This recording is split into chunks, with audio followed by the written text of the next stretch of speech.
തിരികെ വാർത്തകളിലേക്ക്. ഫലമറിയാൻ മണിക്കൂറുകൾ മാത്രം ബാക്കി നിൽക്കെ ആലപ്പുഴയിൽ പൂർണ്ണ ആത്മവിശ്വാസത്തിൽ മുന്നണികൾ. ഫലം പ്രഖ്യാപിക്കുമ്പോൾ വിജയം തങ്ങൾക്കെന്ന 3 മുന്നണികളും പറയുകയാണ്. 2019 19 സീറ്റിലും LDF പരാജയപ്പെട്ടപ്പോഴും ആലപ്പുഴ പിടിച്ച അതേ ആത്മവിശ്വാസത്തിലാണ് AM ആരിഫ്. വിജയത്തിന്റെ കാര്യത്തിൽ തെല്ലും സംശയമില്ല. 101% എനിക്കുറപ്പാണ് ഈ മണ്ഡലത്തിൽ ഞാൻ വിജയിക്കും. ഒരു സംശയവും എനിക്ക് അക്കാര്യത്തിലില്ല, ഒരാശങ്കയുമില്ല. നിങ്ങൾ ആദ്യം കാണാൻ വന്ന അതേ പ്രസന്നതയോടുകൂടി തന്നെ ഞാൻ നിങ്ങളുടെ മുമ്പാകെ ഇപ്പോഴും നിൽപ്പുണ്ട്. എനിക്കൊരു സംശയമില്ല.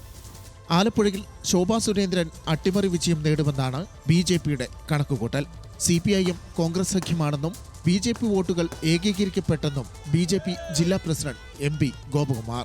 കേരളത്തെ സംബന്ധിച്ച് BJP ദേശീയ ജനാധിപത്യ സഖ്യം ഈ തെരഞ്ഞെടുപ്പിൽ കൃത്യമായിട്ടുള്ള പദ്ധതി തയ്യാറാക്കി തന്നെയാണ് ഈ തെരഞ്ഞെടുപ്പിനെ നേരിട്ടത്. അപ്പോൾ അവിടെ പരമാവധി ആളുകളെ ഞങ്ങൾ ഒപ്പം നിർത്തിക്കൊണ്ട് തന്നെയാണ് തെരഞ്ഞെടുപ്പിൽ മത്സരിച്ചത്.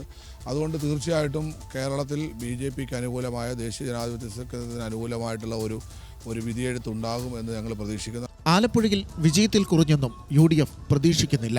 KC വേണുഗോപാൽ വിജയിക്കുമെന്നാണ് UDF പാളയം പറയുന്നത്. എക്സിറ്റ് പോളുകളിൽ തങ്ങൾക്ക് വിശ്വാസമില്ലെന്നും ഇന്ത്യ മുന്നണിക്ക് വലിയ സാധ്യതയുണ്ടെന്ന് ഇപ്പോഴും വിശ്വസിക്കുന്നെന്നും രമേശ് ചെന്നിത്തല പറഞ്ഞു. ആലപ്പുഴ KC വേണുഗോപാലിനെ കൈവിടില്ലെന്ന ആത്മവിശ്വാസത്തിലാണ് UDF. കനൽത്തരി കെടുത്തുമെന്നാണ് അണികളും ആത്മവിശ്വാസം പ്രകടിപ്പിക്കുന്നത്. ശോഭാ സുരേന്ദ്രൻ വോട്ട് പിടിച്ചാൽ ആരിഫ് ജയിച്ചു കയറുമെന്നാണ് LDF കണക്കുകൂട്ടൽ. അട്ടിമറി വിജയമെന്ന് BJPയും പറയുന്നു. ന്യൂസ് മലയാളം, ആലപ്പുഴ.